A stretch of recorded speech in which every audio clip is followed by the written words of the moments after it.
Bendiciones, hermanos y hermanas que nos escuchan en Bendición FM, Tecpan, Guatemala. Estamos estudiando a Jesús, nuestro intercesor. Y ahora vamos a ver un periodo de la historia que va a suceder en estos tiempos y que yo he llamado el silencio de Dios. El silencio de Dios, como todos bien sabemos, se da entre el periodo que comprende el Antiguo Testamento y el Nuevo Testamento. Son 428 años. Y en esos años Dios no se comunica con el hombre y no interviene en la historia. Y cuando se cumplen esos 428 años, nace Juan el Bautista. Pero dentro de esos 428 años, lo principal es que hay un gran silencio. Y es un tiempo de preparación para la venida del Mesías. Pero su primera venida como siervo humillado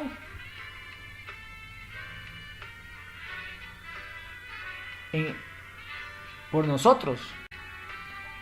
Podemos ver que es un tiempo muy peligroso, porque por ejemplo en el año 127 a.C., en tiempos de Antíoco, sucede la abominación desoladora, y en esos 428 años la nación de Israel peligra con mezclarse con los griegos y con los romanos.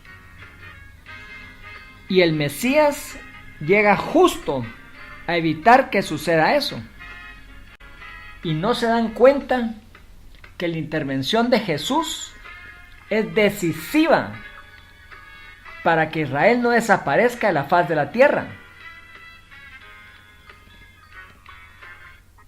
Pero también podemos ver que en ese tiempo, en estos 428 años hasta Juan, de acuerdo a Mateo 11 y versículo 13, aquí se cumple la ley y los profetas. Hasta ese momento, o sea, todos los profetas mayores, Isaías, Jeremías, Ezequiel, Daniel, se cumplen en este periodo de tiempo. Por ejemplo, la abominación desoladora es de la que habla Daniel.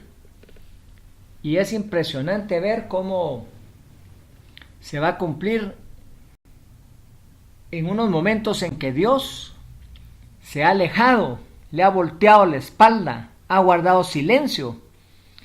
Y suceden cosas tremendas. Cuando uno estudia el libro de Malaquías, uno puede ver que aquí se da una gran rebelión del sacerdocio. Y este profeta menor no solo explica cuáles son las quejas y los desafíos que los sacerdotes y el sumo sacerdote de ese entonces hacen contra Dios, sino que también Dios da la solución, que es en primer lugar darle a Dios lo mejor. Lo segundo es evitar la maldición. Lo tercero es regresar a Dios. Y lo cuarto es dejar que Dios se mueva. Y es cuando la rebelión del sacerdocio llega a su pico, que ahí Dios se termina alejando. Pero Jeremías dicta estas 4 orientaciones para que el alejamiento de Dios dure poco y vuelva a regresar la vida que es el Padre eterno, el Padre celestial, a Israel. Entonces vemos que lo primero que se rompe acá es la unidad. Hay un rompimiento de la unidad en el que se ve el silencio de Dios, la amargura y el imperio de las tinieblas sobre Israel. Este rompimiento de las tinieblas y rompimiento de la unidad se caracteriza porque predomina un gran materialismo. Y trasladando al tiempo en que Jesús ya no está, en que llega Jesús y después los apóstoles dirigen la iglesia, vemos que este rompimiento de iniquidad se manifiesta, de la unidad se manifiesta como iniquidad en Romanos y como idolatría por el templo e idolatría porción en Hebreos. Y aquí vemos que el materialismo junto a la iniquidad y la idolatría o la religiosidad ponen a prueba la fe. Y las pruebas más grandes, las 4 pruebas más tremendas contra la fe que existen es, en primer lugar, el silencio de Dios. Así como fueron 428 años en que Dios no le habló a Israel ni a Judá, hay momentos en que Dios deja de hablarnos. Y nosotros sentimos eso en nuestro espíritu. Lo segundo es el rechazo. Lo tercero es la burla. Y lo cuarto son las batallas a largo plazo, los desiertos largos y la adversidad. Esas 4 cosas prueban nuestra fe: el silencio, el rechazo, la burla y las batallas a largo plazo, o los desiertos largos, o la adversidad. Cuando en realidad la adversidad es una oportunidad para la fe, es una oportunidad para el agradecimiento, y es una forma en que Dios prueba si yo quiero hacer mi voluntad o hacer la voluntad de Dios. Nosotros todos sabemos que la fe es la omnipotencia de Dios. Dios dice a lo largo de la escritura, de Génesis, Apocalipsis: créeme, y yo haré cosas grandes por ti. Yo haré cosas tremendas por ti, dice en Éxodo. Pero todo eso es a través de la fe, que desata el poder de Dios. O sea, si Dios guarda silencio 428 años, o Dios guarda silencio en nuestras vidas, es porque Él quiere activar la fe en nosotros. En Efesios 4:13, donde se habla de llegar a la estatura perfecta, también se habla de la unidad de la fe. Entonces, hay momentos en que Dios nos está probando para que nuestra fe llegue a la unidad. Incluso en Efesios se nos menciona la estatura del varón perfecto. En Efesios 4:13 decíamos, porque dice: hasta que todos lleguemos a la unidad de la fe y del conocimiento del Hijo de Dios, a un varón perfecto, a la medida de la estatura de la plenitud de Dios. Dice que cuando nosotros estemos en nuestra plenitud, entonces nuestra fe va a estar unida, va a ser idéntica en todos. También vemos que la unidad es el nombre de Dios. En Deuteronomio 6, versículo 4, dice: escucha, oh Israel, el Señor tu Dios, uno es. Y aquí nos dice que uno es la identidad de Dios, donde nosotros vemos que se manifiesta ese Dios uno, es en el Shaddai, porque es todopoderoso y es el suficiente. Hay un pozo del juramento que se llama Berseba. Aparece en Génesis 21:31, que es cuando lo hace Abraham. Y en Éxodo 3:14 dice el nombre de Dios, se lo revela a Moisés. Cuando Moisés le pregunta, ¿y cómo me voy a presentar a los hijos de Israel? Cuando me digan, ¿quién te envió? Ellos dirán, y respondió Dios a Moisés, yo soy el que soy. Y dijo, así dirás a los hijos de Israel, yo soy, me envió a vosotros.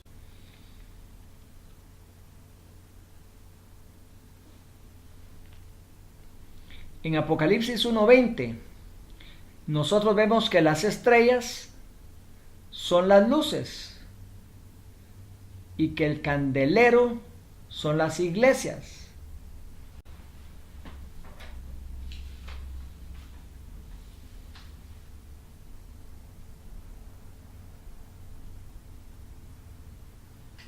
Las estrellas son las luces y los ángeles.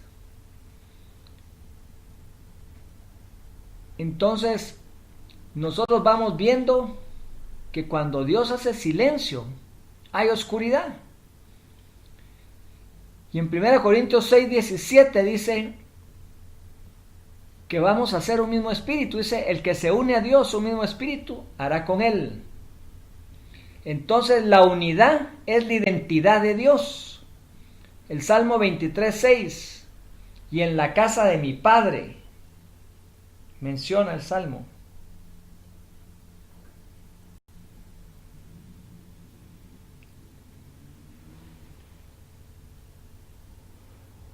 Ciertamente el bien y la misericordia me seguirán todos los días de mi vida, y en la casa de Jehová moraré por largos días. En la casa del Padre hay unidad. Y en Malaquías 4:6, el último versículo del Antiguo Testamento, hermanos. Ahí dice, Él hará volver el corazón de los padres hacia los hijos, y el corazón de los hijos hacia los padres. No sea que yo venga y hiera la tierra con maldición.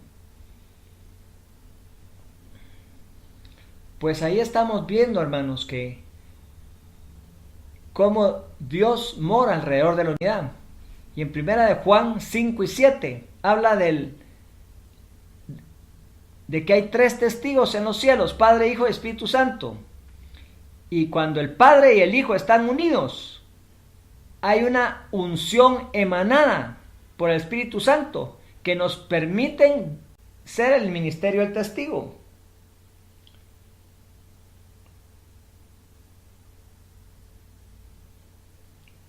Que dice, porque 3 son los que dan testimonio en el cielo, el Padre, el Hijo y el Espíritu Santo. Y estos 3 son uno. O sea que hay una unidad tremenda. Y vamos a ver cuál es la vida de la unidad. Es la famosa vida Zoe.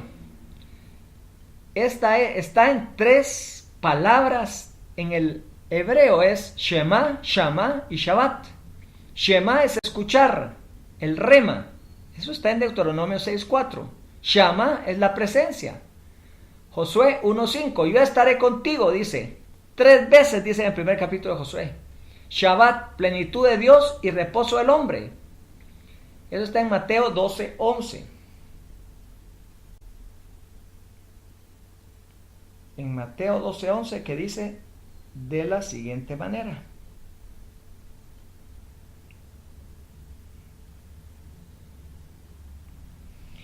¿Qué hombre habrá de vosotros que tenga una oveja, y si ésta cayera en un hoyo en día de reposo, no le eche mano y la levante? Ahí está el Shabbat, hermanos. O sea, cuando Dios hace todo y nosotros descansamos. En Juan 1 vemos la palabra, el verbo, y este se va transformando en luz, en fuego y en acción. Y finalmente, en este versículo que hemos hecho tanto énfasis en el estudio de hoy, vemos cómo Jesús intercede por la iglesia. En Juan 17:9, yo ruego por ellos, no ruego por el mundo, sino por los que me diste, porque tuyos son. Amén, hermanos.